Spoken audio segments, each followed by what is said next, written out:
Okay guys, so welcome back ulit sa ating part 2 ng video natin. So for this video, magsosolve tayo ng sample problem natin sa absolute maximum shear and absolute maximum moment. Okay? So sabi niya dito, meron na tayong truck and trailer combination causing a 10 meter span. Ang axle load, yun yung mga load niya sa wheel, no? Meron daw tayong load na 10, 20, and 30 kilonewtons separated respectively by distances of 3 and 5 meters. Pinapakompute lang niya yung maximum moment and maximum shear na na-develop dun sa span natin. Okay, so para makita natin yan, drawing muna natin yung figure. 10 meter span, and meron tayong truck dyan. Okay? Ang load na yan is ito. Ayan. Meron tayong 10, 20, and 30. Okay? Separated by this distance of 3 meters and 5 meters. Hindi lang ganong nakascale, no, guys, pero mas mahaba yung distance dito compared dito. Okay? And hanapin natin yung maximum shear dyan. Okay?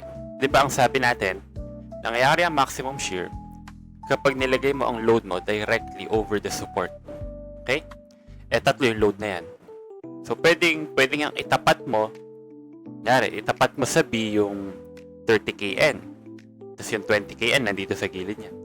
Pwede naman ang itapat mo sa kanya yung 20 kN. Yung nasa gilid niya, 10 kN. Paano yung 30 kN? Lumabas na dun sa beam. So, hindi mo na siya isasama. Ganun lang yun, no? Pwede rin naman yung 10 kN ang itapat mo, tapos nasa labas na pareho yung 20 and 30 kN. Outside na nung beam. Okay. Pero syempre, huwag mo na i-try yun. Ang magandang gawin, kapag ganyan medyo obvious naman kung saan mo ilalagay yung load, imaginein mo na lang. And I hope sana ma-imagine nyo na ito ang magbibigay sa atin ng maximum shear. Tama? 30 kN ang pinakamataas na load yun na nakatapat dapat sa support.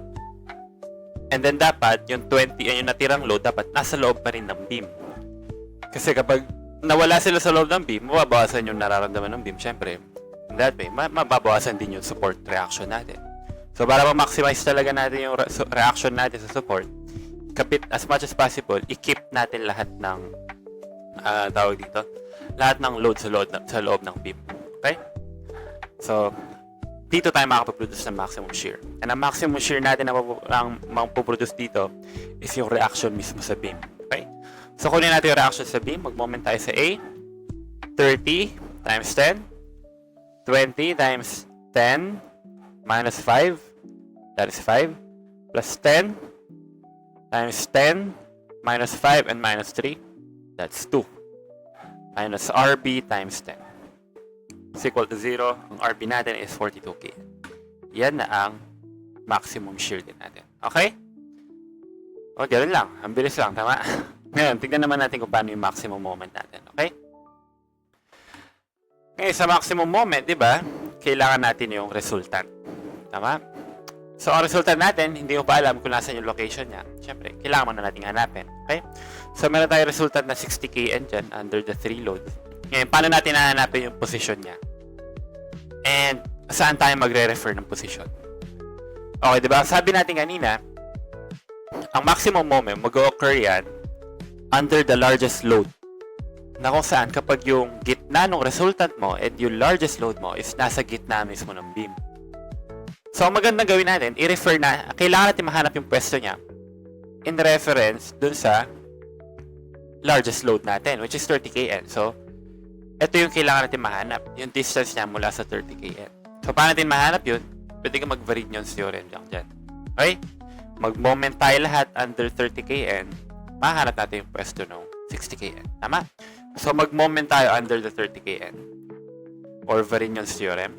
60 times x, yung distance ng 60 yung papunta doon sa 30, equal lang dapat yan sa mga component ng resultant natin. Which is yung 10 times distance niya mula sa 30 is 8. Plus 20, distance niya mula sa 30 is 5. Ang x natin is 3 meters.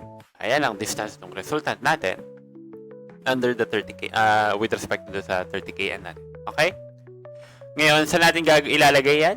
Ilalagay natin yung gitna ng 30 kN and yung resultant sa gitna mismo ng beam. Ayan, okay? Ayun yung gitna nila. Tama? Ang gitna ng resultant, ang gitna ng 30 ay nakatapat sa gitna ng beam mismo. Okay? And then, hahatiin natin under dun sa largest load, lilitaw dyan yung moment. Okay? So, ngayon, i-analyze natin yung kanang part ng beam natin. Bakit yung kanan? Eh, ang hirap naman kung yung kaliwa yung piliin mo, ang dami mong load dyan. Tama? So, wag na yon. Kanan na lang. Ngayon, para ma-analyze natin sa kanan yan, kailangan muna natin yung reaction natin sa B. Okay? So, paano natin kunin yung reaction sa B? Again, mag-moment lang tayo sa A. Ngayon guys, pwede kang mag-moment ng tigi-tigi sa per component. Pero, medyo mahaba sa solution yun. Since nakuha mo naman na yung resultant, and may pwesto ka na niya, pwede nyo na lang i-moment natin. Kasi yung moment ng tatlong yan sa A, equal lang din yun sa moment niya, resultant nila sa A. Tama? Yun ang Varinion theorem natin, di ba? Ang moment ng component ng isang bagay, equal lang yan dun sa moment ng kabuuan ng bagay na yun. Okay? So, 60, ang gitna niyan is 5, tama? Eh, babawasan mo yan ng gitna ng 3 meters. So, kalahati ng 3 meters. Kaya, 5 minus kalahati ng 3 meters. 3 over 2. Plus, yung RB times 10. Ang RB natin is 21 kN. Okay? Mali yan, guys. Okay? Yan, bakit mali yan? Okay. When it comes to moving loads kasi, guys, kailangan mong i-check kung yung load mo ba, kapag ginagalaw-galaw mo, guys, may tendency kasi na yung load mo lumabas ng beam. Okay? Check natin to, guys. Okay? Itong 10 kN ba nasa loob pa rin ng beam yan?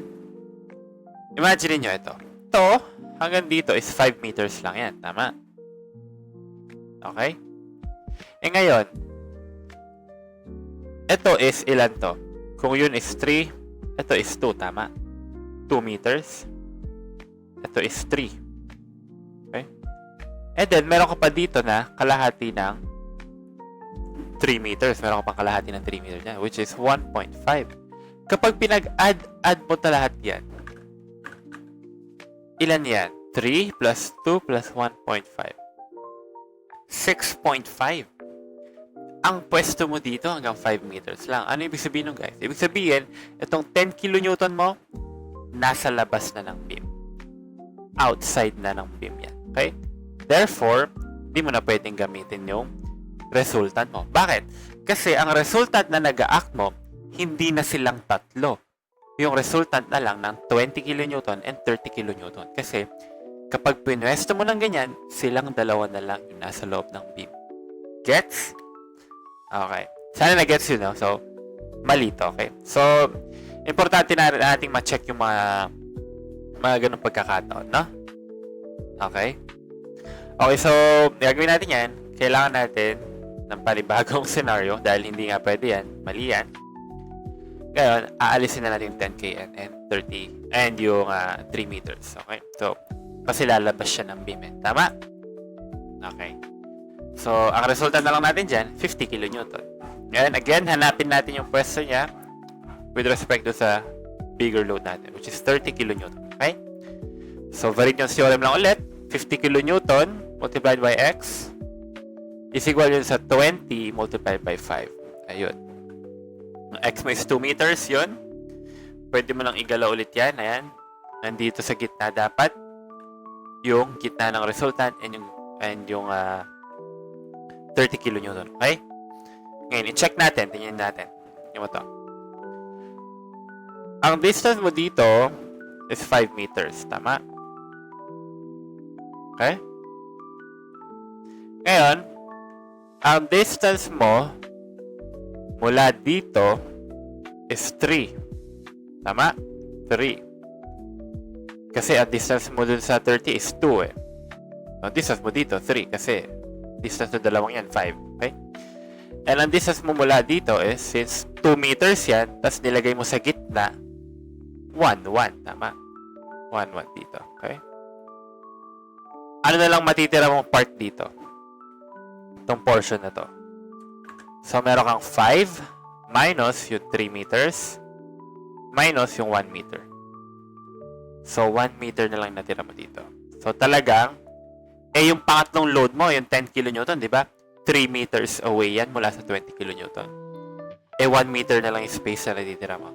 So, talagang lalabas yung 10 kilonewton. Okay, guys? Sana na-gets yun na. Okay, so tuloy natin. Ngayon, pwede na natin kunin yan, yung moment natin. Saan natin kukunin ulit yan? Under sa largest load, which is yung 30 kilonewton. Nandun mangyayari yung moment natin. Balitawin natin yung moment. Analyze natin sa kanan. Pero before that, kailangan natin makuha yung reaction sa B. Paano natin makuha reaction sa B? Mag-moment lang tayo sa A. Pero again, meron ka ng 50 kilonewton na resultant. Pwedeng yun na lang gamitin mo. Okay? So yan, 50. Moment niya papunta doon. This is 1 meter. And this is 3 meters. That is 4 meters, tama? Or simply 5 minus 1. Okay? Minus RB multiplied by 10. Ang RB mo is 20 kilonewton. Okay? Ngayon, dahil meron tayong RB, analyze natin yung right side ng beam. Ito section A natin. Mag-moment tayo dun sa 30 kilonewton na point. Mag-moment tayo dun. That is negative 20 times, if ang gitna niyan is 5, and babawasan mo siya ng 1, that is negative 20 times 5 minus 1, plus yung moment mo dun, which is yung maximum moment na natin agad yun. Okay? Ang maximum moment natin is 80 kilonewton meter. Ayun na ang sagot. Okay? So, ayun na ang ating problem for this video. Sana may sana na gets natin. And if may questions kayo guys, again, comment nyo lang. Try natin sagutin 'yan kung sasagot natin. Okay?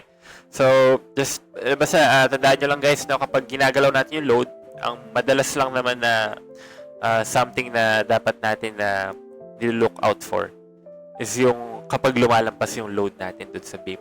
Okay? Doon lang naman madalas nagkakamali eh. Pero other than that, wala naman na. No? So, yun lang. Basta tandaan lang natin yung concept para makuha yung maximum shear. Lagay mo lang yung load directly over the support.